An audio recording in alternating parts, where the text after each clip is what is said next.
What's going on, everybody? We're back once again with another edition of Wrestling Republic's daily broadcast. I'll be your host today, Clark Taylor. It is Thursday, July 20th, a Throwback Thursday, one of my personal favorite days of the week. We've got a sweet throwback topic for you guys today. We're going to be talking about Bruiser Brody, the icon.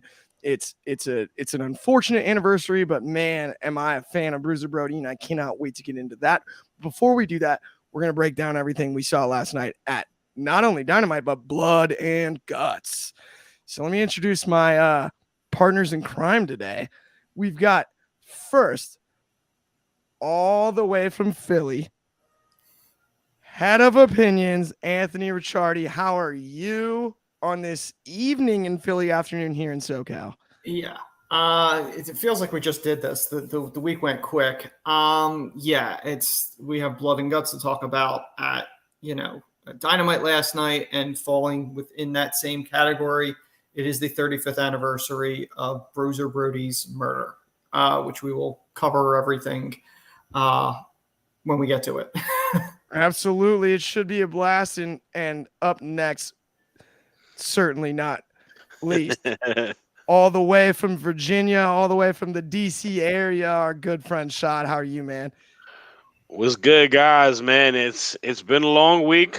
It's been a week, but I'm glad here to talk about some good old AEW Blood and Guts Dynamite pay-per-view-ish weekly television edition, recapping that. And I'm definitely excited to talk about the throwback topic, and I'm excited to talk with y'all, man. So let's get into it. No doubt. And I agree, man. This one was a bit of an FPV, I think, like a free per view almost, right? It felt a little bit more like a trademark that. Yeah, it's not bad, right? It's a free per view. Yeah. But it was good. It was really good, I thought, personally. I was really entertained by it, and we'll get into out of the gates. Let's start with the main event, right? I mean, we saw Kota Ibushi's debut in AEW. That's huge. Well, something that a lot of people a couple years ago might have told you not possible, not going to happen. Well, we saw it. Was he featured in the match as much as some would like? Maybe not. I don't know, but I felt like he did enough and made an impact in the entrance, that pop in the TD Garden. I'm not a Boston guy personally, but boy, did the TD Garden bring that energy. They did. They brought the energy. Other than that number 6 jersey hanging in the rafters, I'm not a Celtics guy myself. No, I'm not a Boston guy in general. Yeah, no, same. Sorry, I'm the same exact sorry way. to the Boston fans, but no, yeah. Much love to Boston. I've always enjoyed my time in the city, but you guys as sports teams, not a fan of. At the very least, right? Especially the Bruins and the Blackhawks. We got you guys good. We got you guys good in that Cup Finals. Not the point. Back on track here. We had an awesome Blood and Guts. The finish was a little dicey with the camera angle. I think that was kind of the primary complaint coming out of the show. Other than that, though, I was thoroughly entertained. And to be honest, I didn't understand the criticism about the thumbtacks being dumped through the roof. I thought that was a really creative, fun way to do that. I didn't understand that. As a whole, I personally enjoyed the match. Let's get into it, period, right? I'm going to start with you, Anthony, and then we'll toss it to you, Shad. How did you feel about the finish? Let's start with that. And then also just the structure as a whole. Let's compare it also back to the first 2 editions of Blood and Guts. Yeah, the overall Blood and Guts match, to me, the easiest way to describe it to somebody from my end is it's the love child of the Hell in a Cell in the War Games. That's what it is. That's what the match is. For me, I enjoyed it like I've enjoyed every part of the rivalry with the Combat Club and the Elite. It is legitimately, you feel the heat. And that's what you need for a feud like this. Like, this wasn't a Blood and Guts match just to have a Blood and Guts match. There was a rivalry there. And sometimes you don't always get that, especially in AEW, where sometimes you get a matchup and it's like, well, there really isn't the heat for that. This had it. And yeah, it's not going to be necessarily, quote unquote, for some people, and I know some people with Wrestling Republic, a 5-star match or something that's great. But if you're looking at it just strictly from the standpoint of 2 groups of people that have heat with one another and they're just beating the living shit out of one another, that's what you want. And to me, that's what that match delivered. I like the like you said, Clark, the tax coming from top. It was different. It's very hard to have different things during these matches. As far as the sneaker with the tax on it, we've seen Matt Jackson do that in PWG, and we've also seen the exploding sneaker too. We also saw him do it. He did it in the cage match at All Out 21 as well. I'm sorry, with the Lucha Brothers. Yes. So, I had no problem with it. The one thing I do have to say is the bed of nails. Personally, I don't care what they're paying you. I would never have taken that spot. Oh my goodness. That was a level, and the visual of Moxley just kind of laying on it, and I'm going, why are you laying on this thing? Like I get it, but at the same point, it's like that's pretty sick. To just be laying on it during the match. It's like, get off that thing. Like, really? I don't know how you pitch that to somebody going, will you take this spot? No, I won't. I wouldn't take that spot personally. My only major issue, and I think this was the complaint that a lot of people had, is the camera angle. You missed the finish because apparently the finish was Moxley quit on behalf of Yuta. And I didn't even realize it at the time. I thought, personally, when I was watching it, maybe the announcer said it and I missed it. I just thought it was almost a ref stoppage because it looked like he passed out. I thought it was ref stoppage. That's what I thought. I was under the exact same impression on the ref stoppage. And the nails spot, I agree with you. I'm not squeamish, but that one was dicey. I will say, though, the way they were concentrated there, laying on top of it, is a little bit, if you distribute that weight right, it's a little safer than, if it was more spread out with the nails. But at the same time, it was as gruesome as could be. Moxley predictably bled in this match. I think we all saw that coming. The only shock would be if he didn't, but yeah.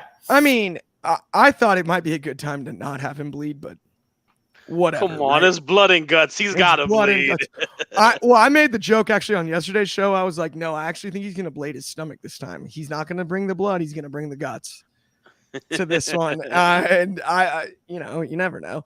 But as a whole, I really enjoyed the match. Shad, did you have similar thoughts as far as the spots and the creativity? Because I think that was what was so impressive about this one is we've seen some creativity in the first two iterations of Blood and Guts, but I feel like this one was the most thought out on unique spots, if that makes sense. Yeah, I mean, I think out of the three ones that have happened, the match itself, I think this is maybe my favorite one. Maybe I'm a prisoner of the moment. Who knows? Maybe I can't recall a lot of the last ones, but from memory, I enjoy this one, and I share a lot of the same thoughts as Anthony. I feel like the build up to it was good.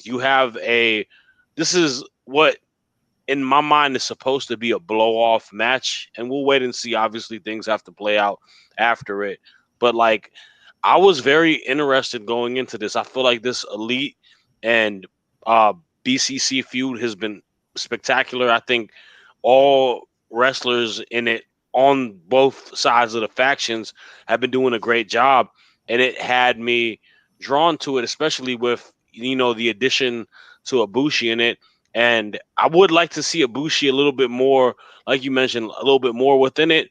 But I mean, it's still a moment within itself to just see him and Kenny back in the ring together, and just him being on AEW and American soil like that makes a moment within itself.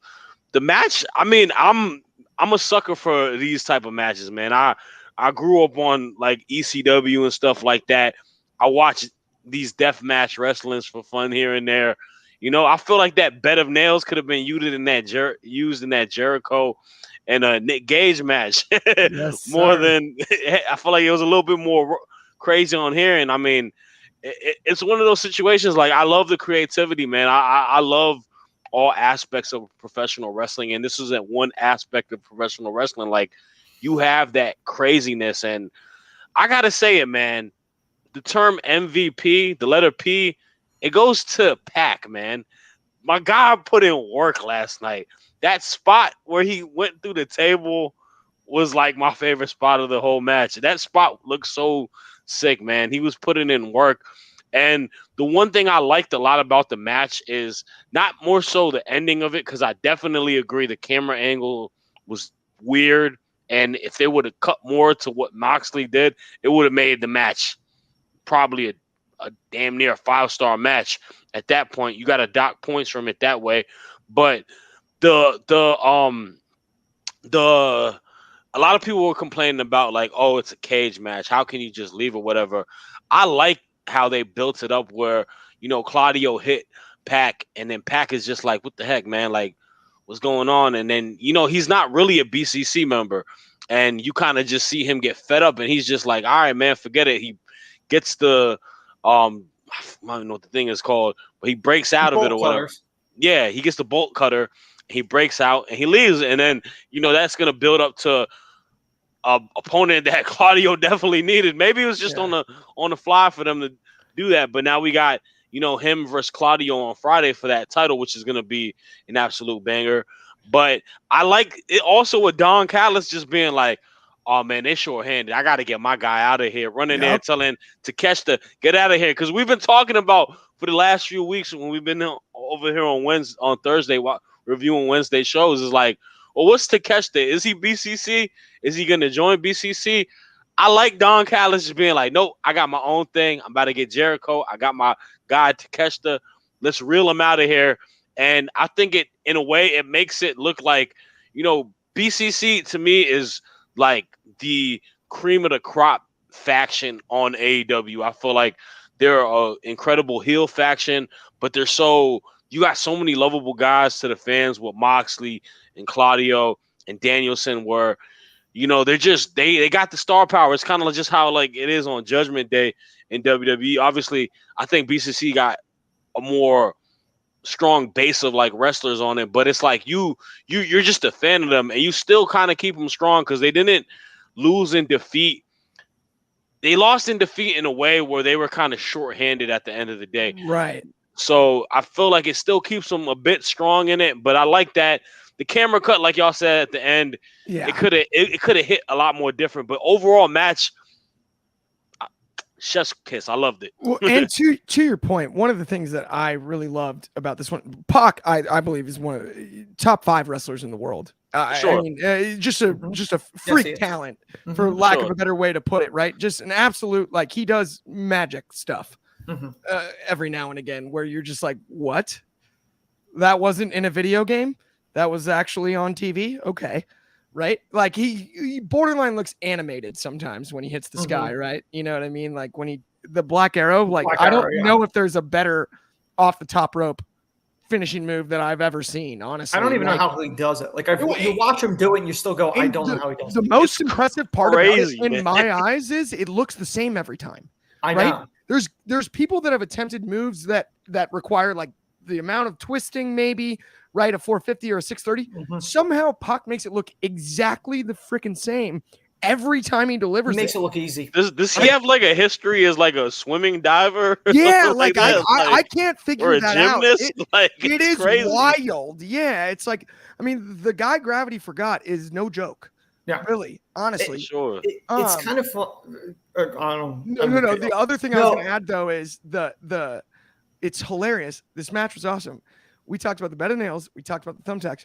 Broken glass was in the first 5 minutes of the match, practically. It's like, that is true. We had broken glass, and I loved, Shad, the point you made earlier about the Blackpool Combat Club. I'm like, they're like the Fighters Club, and on top of Takeshita and Pac's kind of weird moving around stuff, you set up for when Danielson comes back. Both of those matchups, that's all awesome. And on top of that, what differentiates Blood and Guts from War Games is if you leave the cage in War Games, you're DQ'd. That's not the case in Blood and Guts. There are literally no rules. Yeah. And that is one thing I love about Blood and Guts. Truth be told, they put a cage on it, they give you 2 rings, and then they say, no. Like, there's not some rules. There's no chance of a sledgehammer, like in Hell in a Cell with Rollins and Bray Wyatt, finish. Like, oh, it's over. There's no stoppage like that. It's no rules, submission or pinfall, 1 to the finish, and then it's ball game. And that is kind of my favorite part about it. That's the only thing that's disappointing about the finish in my eyes. I think it is submission only, if I'm not mistaken. It might I be think you can win only. by pinfall. I thought you could win by pinfall. I think it was by submission only. I think. I can't swear to it, but I'm pretty sure it is. I think it's by submission. That is wild. Which is if what that's the case. I wouldn't have guessed that. I'm pretty sure they said that last night. But one of the things I wanted to say, what Shad was talking about them abandoning Combat Club. I don't know why, and this may be a completely obscure reference, but what it reminded me of. Do you remember the end of the Batman Returns movie, the one with the Penguin? Yeah. And and everything is going to hell. And there's like the woman the light goes off and she clearly leaves when it was clearly going that way. And that's what Don calling Takeshita back. I immediately thought of that moment where it's like, all right, I'm out. Yeah, Don Callis is absolutely killing it right now. He's doing such a great job. He's outstanding. He's the Paul Heyman of AEW because he's the heel manager you love to hate. At All Out 2021, I was sitting on down on the floor, and when he brought out Kenny, he was wearing a pink suit, and he was just right by the railing, right where I was sitting, and I screamed at him, "You sleazeball!" And he turned and looked me dead in the eye and goes, "Thanks." And I was like, "That is the coolest pro wrestling thing." I'm like, that guy's the man. Like, I'm a Don Callis mark now because of that alone. Like, it was just classic. He just looks me dead in the eye and deadpans. He's like, "Thanks." I kind of nodded his head. It was just too funny. It was perfect. And then Kenny and Christian was, I think, an underrated match in AEW history, right? A lot of people talk about that being kind of a weak main event. It's really about after. They put on a heck of a match. And then we got Cole and Brian. It was awesome, but that's neither here nor there. Let's actually get into the next topic. We got Hook, the Hookster. I have called myself the number one Hookamaniac. You know, I eat my chips and I say my prayers. I'm a Hookamania. I thought would run wild last night. That is not, unfortunately, what happened. It's not what we got. And I did skip a match, so we're doing them in reverse order, guys. But I figured that. The Hookster, he lost that FTW title. And the gnarliest part was Taz looked like he was crying when they came back from break. Toss it to you first, Shad, then Anthony. How about this match? I thought it was a pretty solid opening match. I was going into this, what did you call it? Like a pay-per-view, free pay-per-view. FPV. I was definitely intrigued by it because I've enjoyed the storyline within it. Even though it's been kind of weird with the character arc of Jungle Boy, Jack Perry now. Sorry. The Jungle Boy is gone. Jack Perry. I thought it was going to be interesting going into it. And I think they had a pretty decent opening match. The highlights of it is just like, man, a lot of people are kind of shocked by it, but I'm not shocked at all. I thought that Jack Perry going into this match was going to find a, heel way to get that title because you just changed his character. If he would have just lost off the bat to Hook, it would have kind of you put him dead in the water at that point. So I feel like it made sense for him to win the match. And I mean, this is Hook's first loss in a singles match. Pretty big deal. That's going to give Jack Perry some, more of a meteoric rise to what he has on his resume on top of winning that FTW title. But the thing that I got to talk about is the entrance, man. The Beethoven. It was great.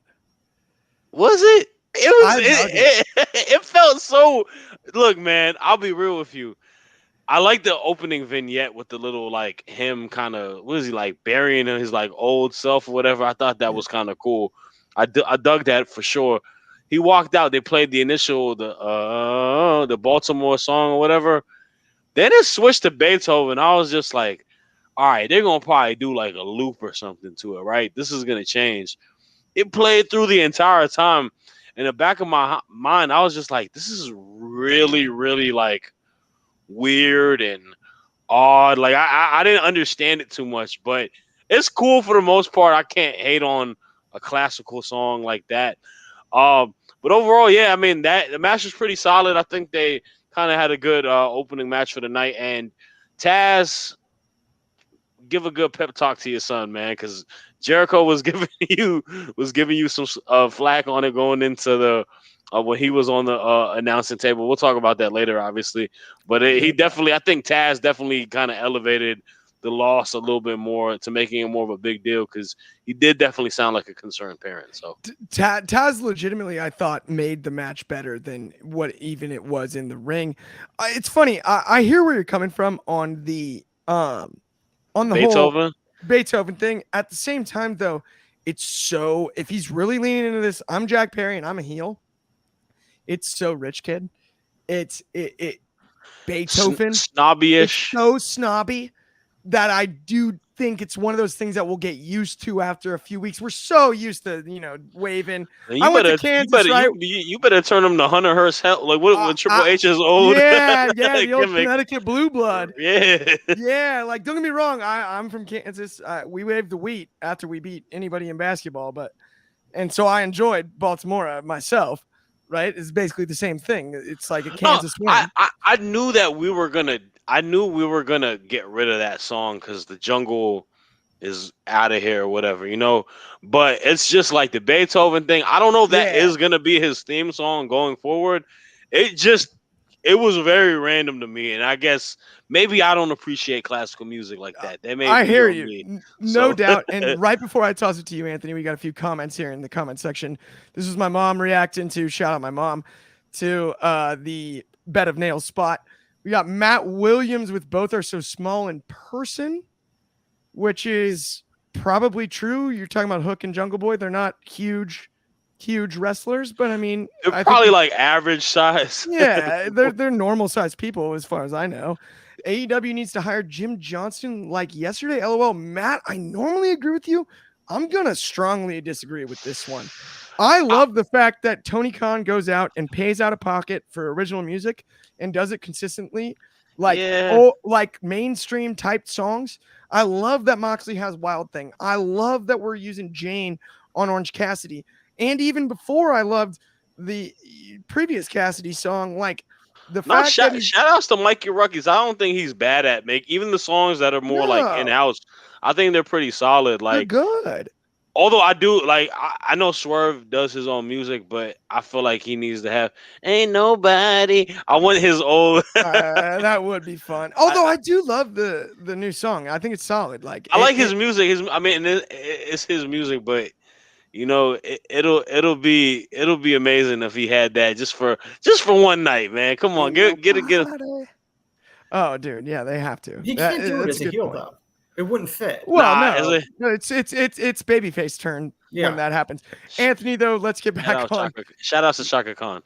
Exactly. Let's get back on Hook and Jack Perry. Do you have anything to add thoughts wise on this one? Yeah, this was a match that I really liked. I wasn't anticipating liking it so much, but I thought it was a really solid opener for the show. I was okay with the music change because it's so different than what he had.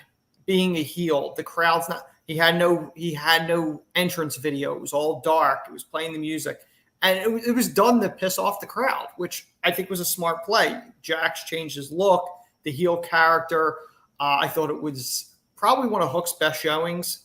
And I thought Jack both men got showcased really well. I love Jack picking up the win. Even the sadistic smirk when he was pinning Hook.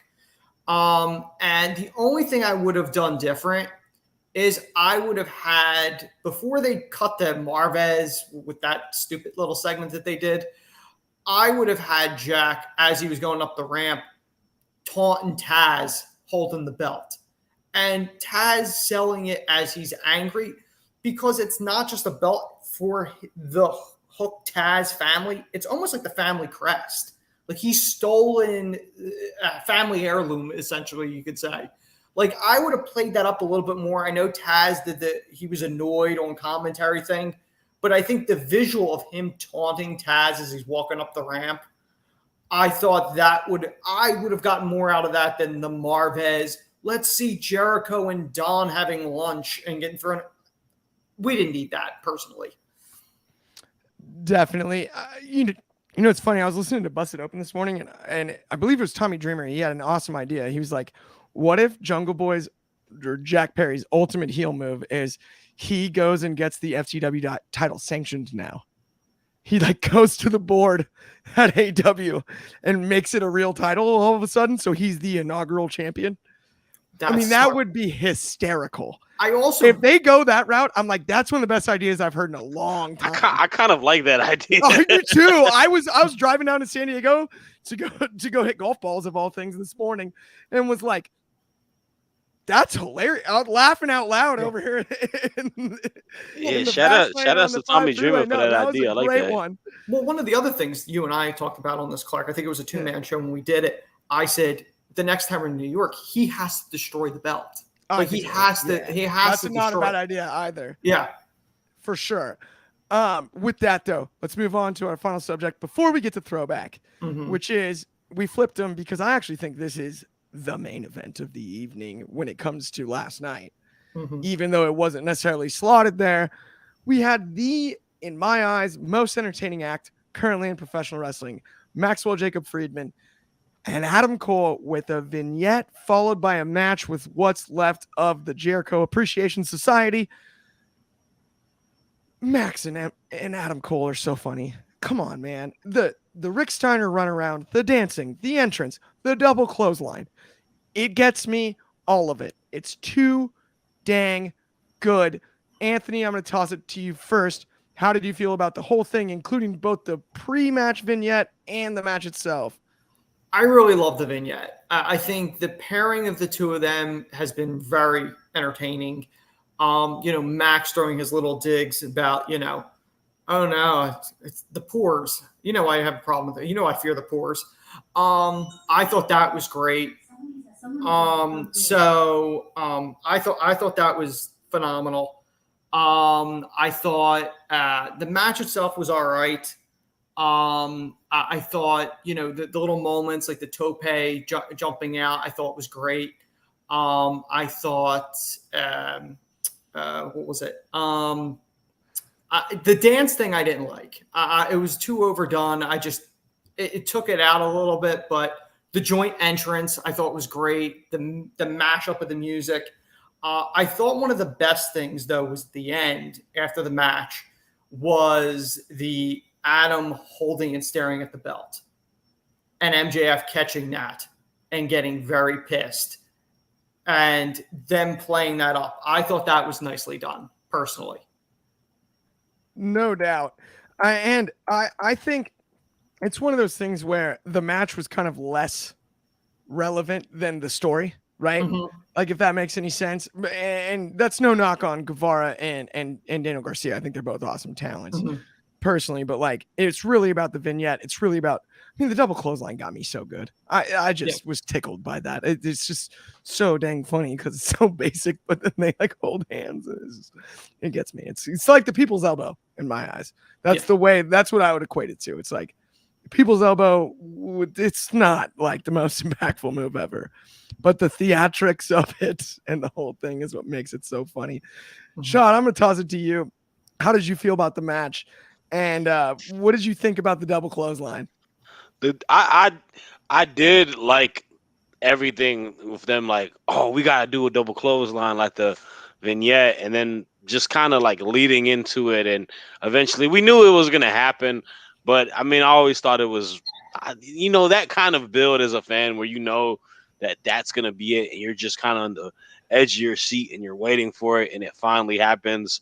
Come on, man. That's always going to make you react. Don't matter if you're an old man like me or if you're a little kid watching the show, enjoying wrestling for the first time, man. It's always a enjoyable factor. The match itself, 50-50 on my feelings towards it. I agree a lot of the same thoughts of Anthony is that the dancing and the silliness, it's entertaining, it's funny, but this is the final match going into a tag within this tag team eliminator tournament, leading into a tag team match with the best tag team in the world, the tag team champs, which is FTR. And I feel like it's just a complete different spectrum of it. I feel like when they did wrestle and they did have opportunities to do stuff, it was great. But when you build into so much silliness and so much sports entertain, I don't even know if it's really a sports entertainment, because I feel like a lot of it is a parody towards it too. It kind of comes off a little cheesy after a little bit, and I feel like that took a little bit away from me personally in the match.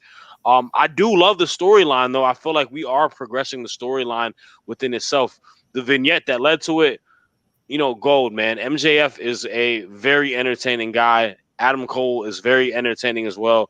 They have found a good place together within this storyline that was something initially going into it. I didn't know how I felt about it, but now their chemistry with each other on air is so good, and how they build it together within telling the story is so good. And like, my favorite part of the match was the ending. Like, obviously we got the double clothesline. That was awesome. Besides my man Daniel Garcia, bro, y'all need to stop sleeping on him. My man got the dance moves, man. He was the best. He was the best dancer yesterday. All right, Sammy Guevara, you made them lose a dance battle. I'm sorry, buddy. But I've been saying it for like a year. This whole Daniel Garcia isn't charismatic thing needs to end. That's not true. My man, one of my favorite things in pro wrestling is him going in and doing that little it's so funny, man. But that's even there or there. The end of the match, man, where you see Cole like about to give Max the title, and he's just looking at that. He's like, man, besides my beautiful wife, Britt Baker, you might be the most beautiful thing I've ever looked in my eyes. And MJF is like, dude, like, what the heck, man? Like, what are you doing? Like, and you're teasing what we know is, evident that's gonna happen. But now it's a spectrum where it's like, who's gonna turn on who? Is it Cole gonna turn on him? Is he gonna turn on him? So it creates a bit more to the storyline of what's gonna happen, which is inevitable, and he might, who knows, man. We got the tag team match at the end of the month. What if they win? Like, there's a lot of stuff that can happen into it, and I'm here for it. So storyline progression, everything is A+ on that. Match itself, it was all right to me. Absolutely, and I know what you mean on that. The match itself, but it's one of those situations where the storyline, I feel like, allows you space for that match to be for sure. Not so great. And to your point about that little moment of uncertainty, after being such a team, it was brilliant, and I loved it. But my bad, you go ahead first. Go. There was a great moment there after Adam's like, no, we're good, and it's the hug. It's that little look by MJF going, oh, I'm getting you, like that, like like it's brewing. Now I would love to see this run longer. Them getting the tag titles. We've seen rivals hold tag titles together before, so it's happened. Yeah. Maybe not in AEW, but WWF has done it for years. WWE's done it before, so multiple times. The precedent's there. I almost wouldn't mind seeing them.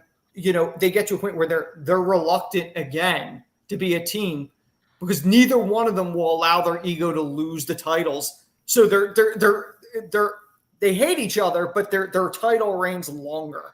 Mm-hmm. I would almost do that. Definitely. I hear where you're coming from. And Shad, what were you going to say? The reason I'm very, I'm being a little tough on it is the fact that this was it's still a, weekly television show. And we knew a lot of the time was going to go towards that main event. A lot of the silliness, that sucked a lot of time, man. It took a lot of time from the show. We didn't talk about it. It's not on the notes. There was another match. There was a women's match. Dr. Britt Baker did wrestle versus, I forgot, Kayla Sparks is her name? Yeah, so it was a controversial squash actually in the reviews thing last night while we're bringing that up really quick. Yeah, it is. I'd take a quick second for it. Go for it. That match was like a minute long. When it was a squash, I was like, maybe we're going to lead into something after it. That was just a match. Come on, we could do better than that. But I agree. That's neither here or there, though. For sure. And with that, like, honestly, though, I think I enjoyed the Dynamite top to bottom. But that, if I had a complaint, it's that one. No, strong Dynamite. It's that one for sure. But with that, let's get into throwback. It's the unfortunate July 17th, just 3 days ago, was the unfortunate 35th anniversary, right, Anthony? Yes, of 35. The passing of Bruiser Brody, one of my favorite wrestlers of all time, right? I was too young to ever see him in person or perform, but as a fan of the sport, boy, have I gone back and watched Bruiser Brody, and is he one of the best of all time? I got my Power Town action figure here. It's awesome. Shout out Power Town. You guys are the best. Check us out on Sold Separately too, discussing the whole line. And then with that, I also want to add, we're talking about a guy that was just an absolute stud.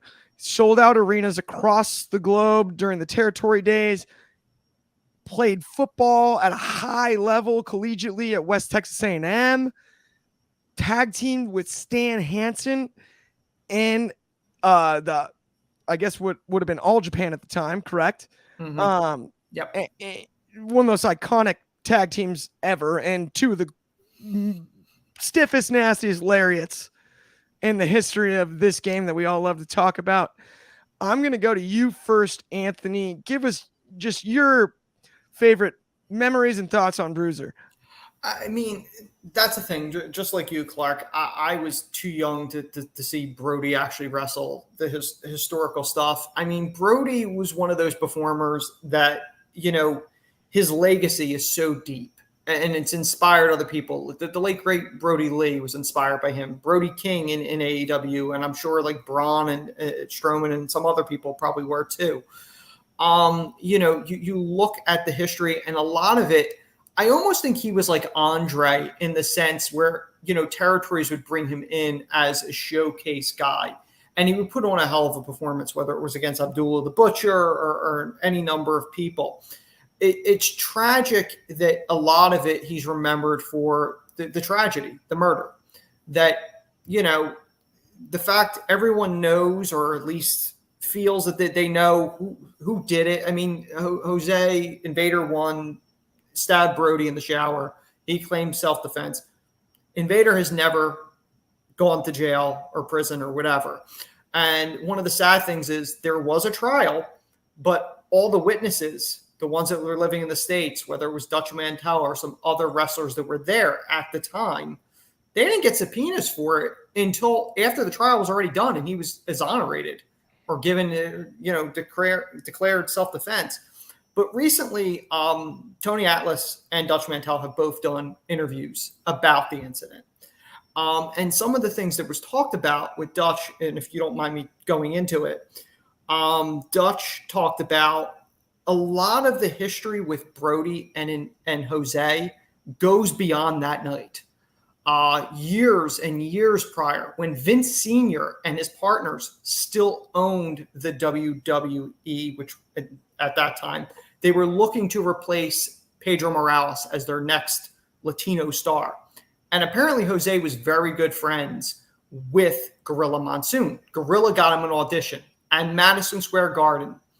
He was set to face Brody.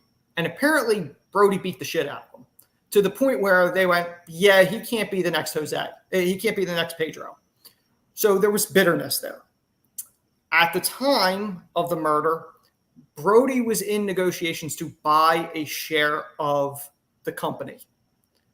And he apparently, according to Dutch, he openly said, I own that. When I get an ownership, Jose, you got no job here. In addition, prior to that, Jose had recently lost his daughter. She drowned, I think, in the swimming pool or something. So it didn't take much to get a person to snap at that point. And, the incident happened, and Tony Atlas said, he was the first one to see Brody because he was right outside the shower area. And Brody said to him, don't let them hurt me anymore. Don't let them hurt me. And Tony said, he didn't say he said them, which is really interesting. And who knows if there was anybody else involved. And one of the things Dutch Mantel said was when Tony was furious after this happened and they took Brody to the hospital, he was ranting. And apparently Dutch Mantel overheard Invader Jose's brother sitting there saying something in Spanish along the lines of, he better shut up or he might be next, which is really insane when you hear about stuff like that. And like, nobody knows exactly what happened that night, but it really is a tragedy on how Brody died.